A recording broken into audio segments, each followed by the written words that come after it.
Halo, semangat pagi teman-teman. Apa kabar semuanya?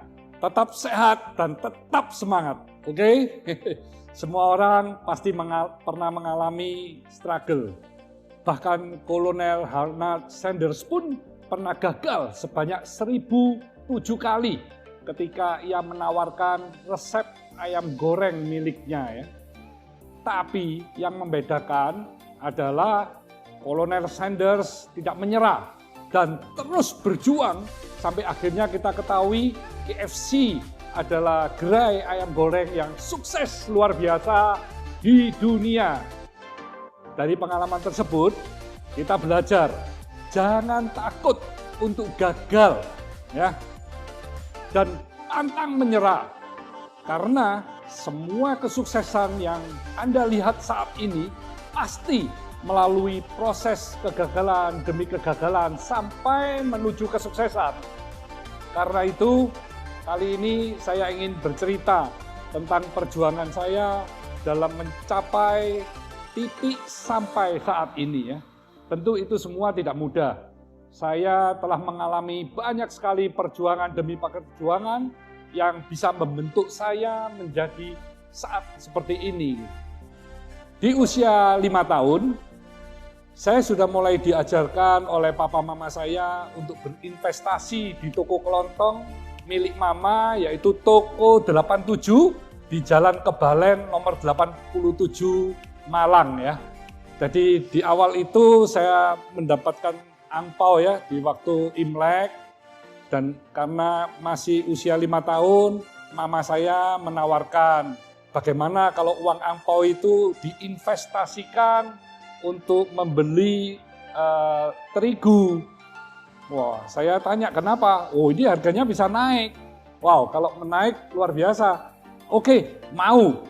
Terus bawa catatan, dicatat ya. Nah, dari terigu, akhirnya setiap hari saya ngikutin, terigunya laku, sudah naik harganya. Akhirnya mama menawarkan saya untuk beli minyak goreng, mama menawarkan lagi untuk biskuit dan seterusnya, sehingga di usia tersebut saya sudah banyak belajar tentang berbagai macam produk yang dijual oleh mama saya di toko kelontong tersebut, sampai pada akhirnya saya tahu keuntungan untuk menjual telur asin, untuk menjual roti. Itu untungnya menjual 10 biji telur baru bisa untung 1 biji telur ya. Sehingga di usia 5 tahun saya sudah bisa mengira-ngira kalau sudah makan telur asin, saya tidak berani tuh makan roti, dan sebaliknya kalau sudah makan roti nggak berani makan telur asin, karena sudah mengerti bagaimana susahnya untuk mencari uang ya. Dan mama saya ini bekerja mulai dari pagi jam 4, jam 5 pagi sampai malam jam 9 malam ya, itu setiap hari. Jadi memang di usia saya masih kecil pun saya sudah melihat bagaimana orang tua saya, baik papa maupun mama, ini bekerja mulai pagi sampai malam. Di samping itu tidak lupa dengan anak-anak, mereka tetap kalau makan selalu bersama, selalu bercerita, sehingga kami anak-anaknya meskipun tahu papa mama ini bekerja demikian keras, tapi kami mengerti gitu ya. Kami mengerti dan kami bisa menyadari, dan kami juga sangat respect dan sangat hormat kepada papa mama yang demikian kerja kerasnya gitu ya. Di usia 7 sampai 8 tahun saya sudah diminta membantu papa di toko cat 73 Jalan Wetan Pasar nomor 73. Nah, di toko cat ini pun saya diajarkan oleh papa saya tentang berbagai macam jenis cat, jenis bahan bangunan yang dijual oleh papa di toko 73 tersebut. Dan juga diceritain mana yang cat-cat yang papa ini menjadi agen tunggal di Kota Malang dan yang tidak menjadi agen tunggal ya. Sehingga saya di usia itu pun tahu kalau yang agen tunggal keuntungan yang saya bisa lebih banyak, sehingga kalau ada pembeli mau membeli produk-produk yang memang fast moving, yang mereknya sudah terkenal. Nah, ini saya bisa bercerita, saya bisa menceritakan keunggulan-keunggulan cat yang menjadi agen tunggal dari papa ya. Dan harganya pun lebih murah karena brandnya masih belum dikenal, sehingga win-win ya. Di samping kami cuannya jadi double, pelanggan pun bisa mendapatkan harga yang lebih murah dari merek-merek yang sudah terkenal, sehingga dengan begitu ini terus berlanjut dan saya sangat semangat tuh pada saat itu di toko ya. Jadi waktu itu terus bergulir dan ketika saya berusia 14 tahun, saya dipanggil oleh papa dan diberitahu bahwa di sebelah rumah ini ada apotek yang mau dijual dan sayang nih kalau nggak dibeli. Nah, karena persis di rumah. Tapi papa tanya ke saya, tapi kalau nanti dibeli siapa yang akan menjaga? Karena saya pada saat itu ditanya, ya saya menjawab, saya aja Pak yang jaga. Jadi pulang dari sekolah jam 1 saya bisa jaga apotek sampai malam jam 9 ya. Wah, dibelilah apotek tersebut dan saya sudah mempunyai satu tugas, satu kewajiban untuk memanage apotek tersebut ya. Jadi apotek tersebut adalah karir profesional saya di usia 14 tahun.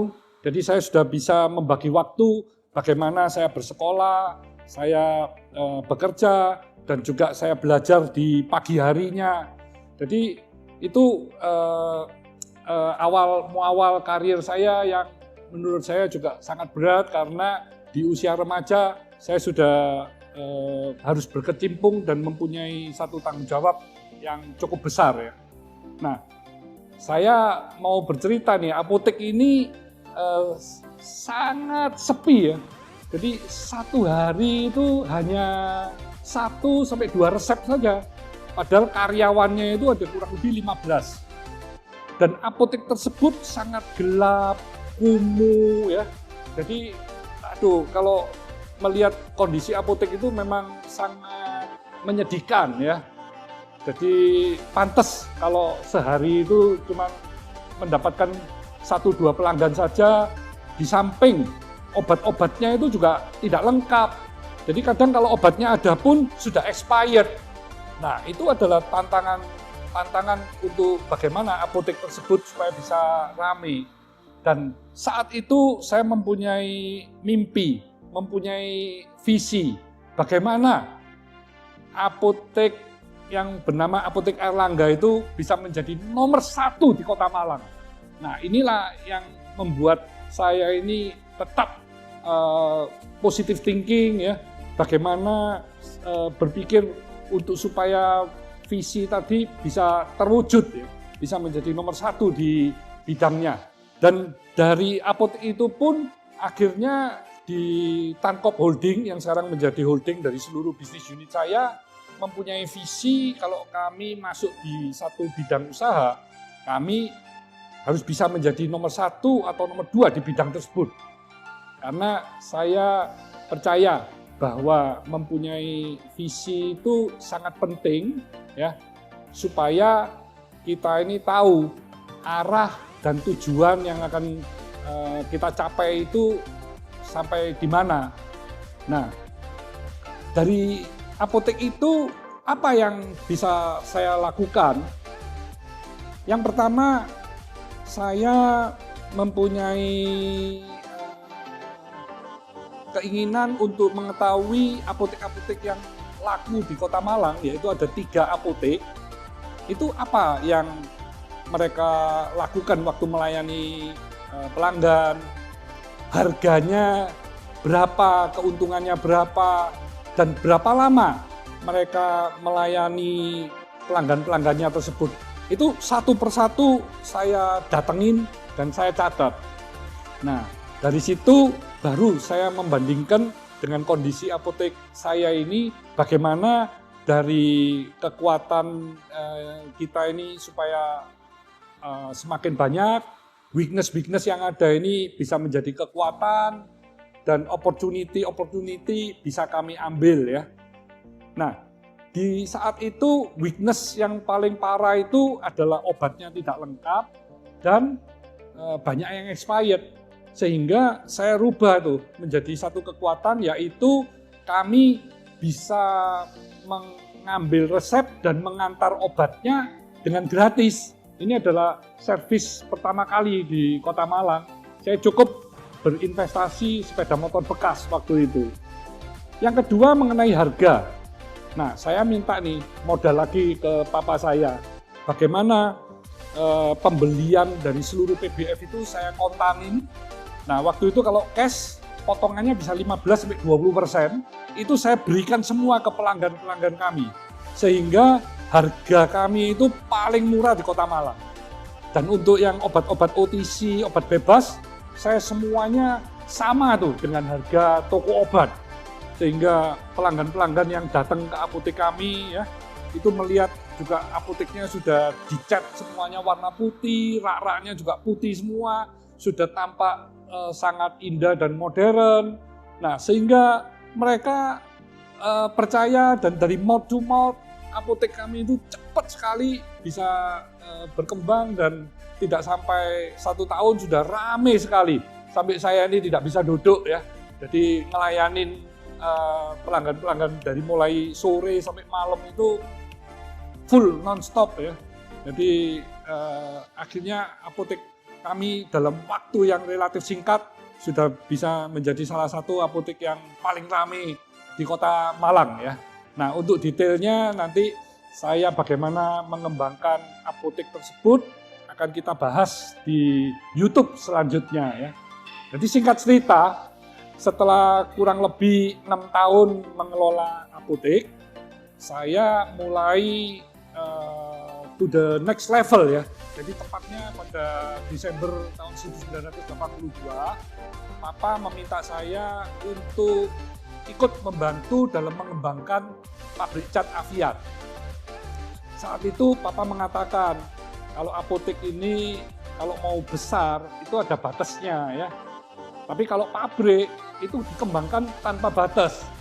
Nah, meskipun pada saat ini saya tahu lah ya, meskipun apotek atau Anda punya satu usaha depot, warung, itu mau dikembangkan, mau dimultiplikasi juga bisa. Jadi dari 1 you buka 10, 10 buka 100, 100 buka 1000, juga tidak ada batas ya.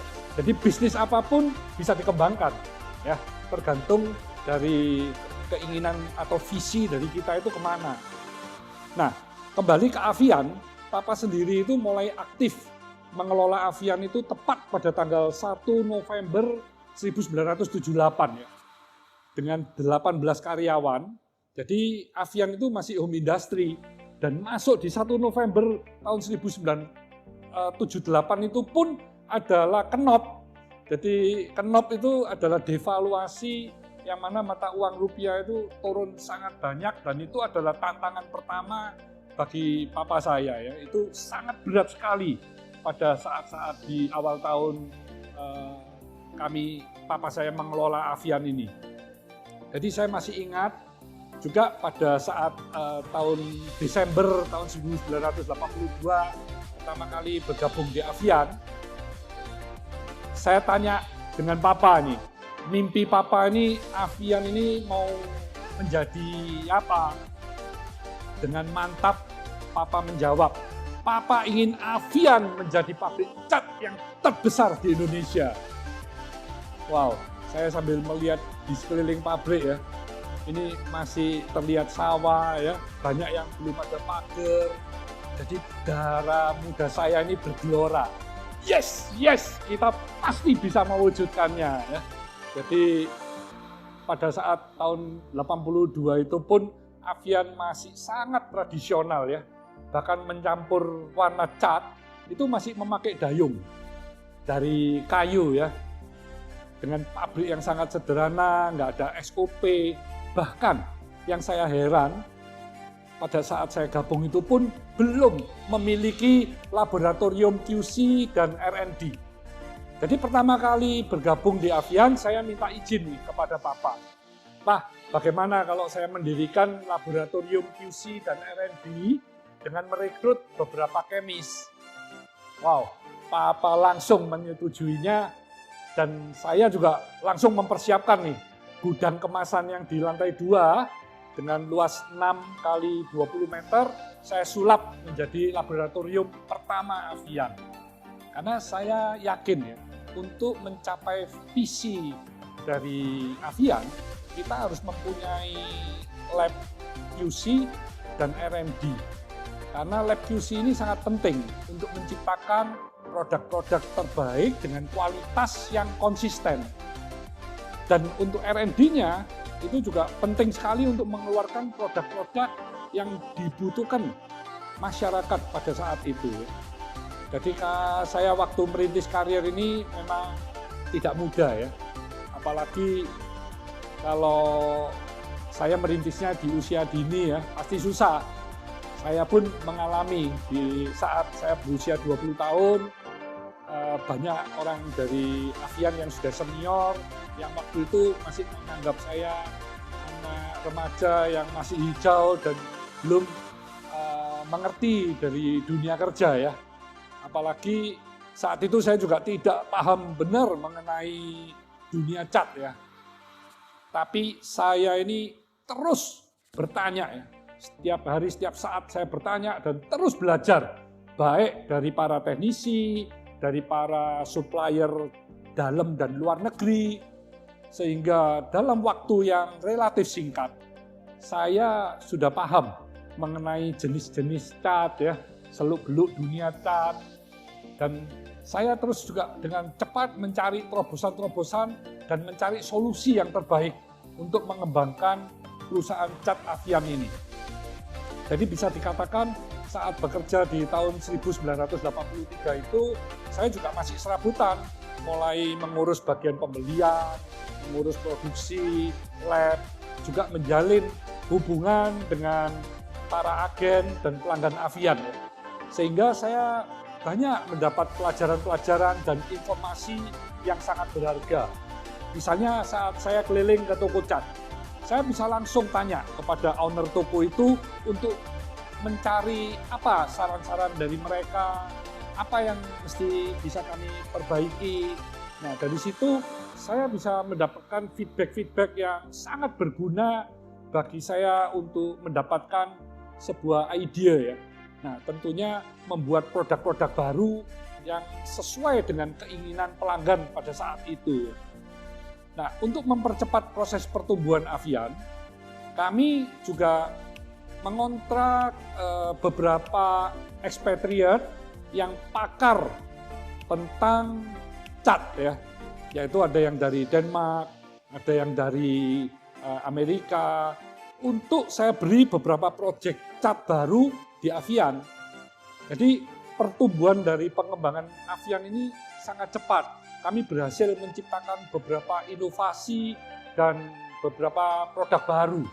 Sehingga setiap tahun kami terus mengalami peningkatan pertumbuhan yang sangat pesat ya. Nah, permintaan pasar pun juga meningkat dan semakin percaya dengan produk-produk Avian. Nah, untuk menambah kuantitas produksi, saya juga sering minta Papa untuk membeli, untuk menambah mesin baru.